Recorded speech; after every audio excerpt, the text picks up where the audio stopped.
Hola, bienvenidos. En esta ocasión les voy a explicar cómo encontrar el límite de una función vectorial. Iniciamos. Ejemplo número 2. Encontrar el límite de la siguiente función vectorial.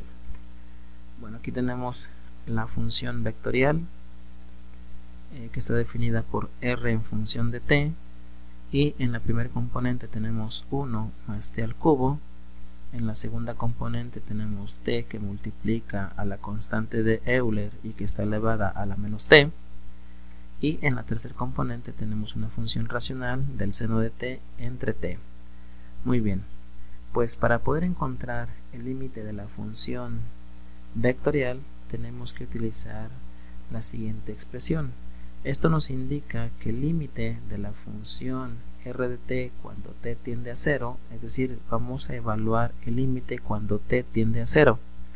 Por lo tanto, debemos encontrar el límite de cada componente, la componente en x, la componente en y y la componente en z, para poder tener el límite de la función vectorial.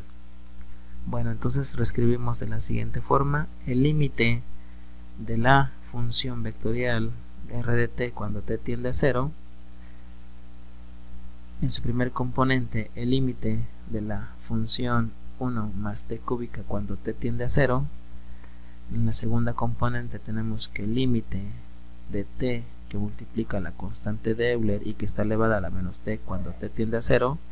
Y en la tercera componente tenemos que el límite del seno de t entre t cuando t tiende a 0. Muy bien, pues esta es la expresión que vamos a utilizar para poder encontrar el límite de la función vectorial. ¿De acuerdo? Muy bien. Entonces, es sustituir el 0 en cada variable. Por lo tanto, tenemos que el límite de la función vectorial cuando t tiende a 0, en la primera componente es 1 más 0 al cubo. En la segunda componente es 0, que tenemos aquí la variable t, que multiplica la constante de Euler elevada a la menos 0, porque aquí tenemos otra variable t. En la siguiente componente tenemos seno de 0, porque tenemos la variable t, y abajo también, entonces es 0.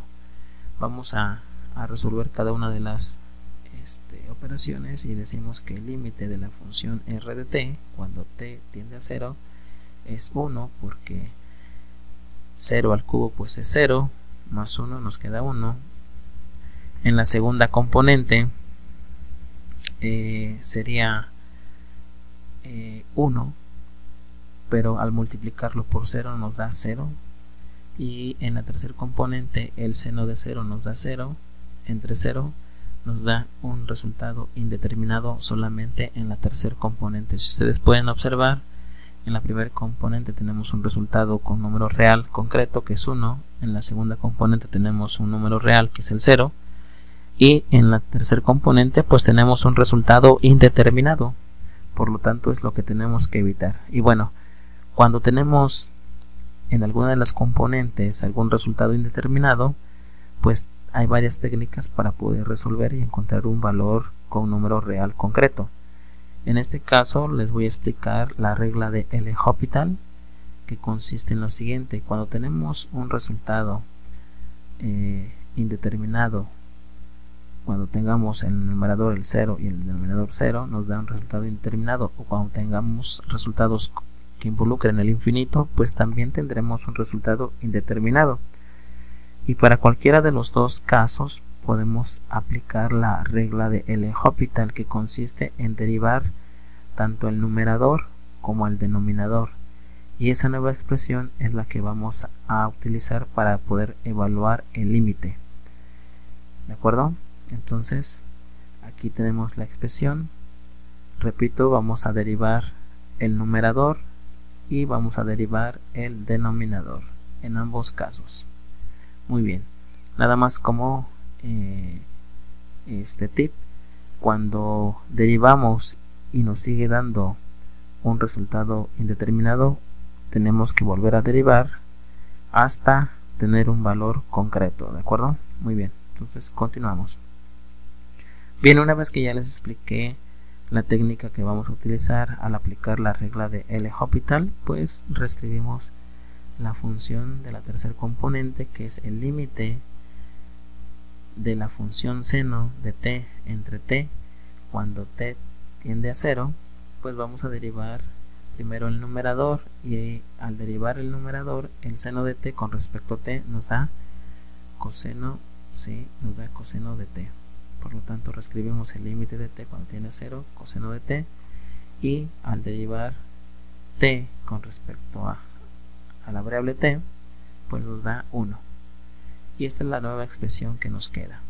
Ahora vamos a evaluarla cuando el límite de esta función t tiende a 0, pues ahora vamos a sustituir el 0 donde se encuentra la variable t, y nos queda de la siguiente manera: coseno de 0 entre 1.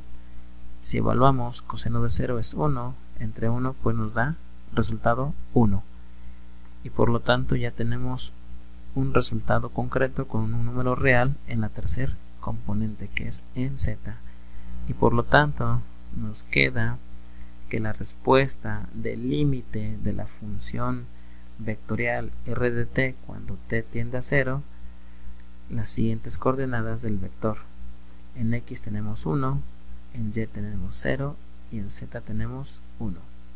Por lo tanto, esa sería la respuesta al buscarle el límite de esta función vectorial. Pues nos quedan las coordenadas de en vector. Muy bien, pues agradezco por ver este video. Ojalá me ayuden a compartir el video, me regalen un like y se suscriban. Muchas gracias, bendiciones a todos.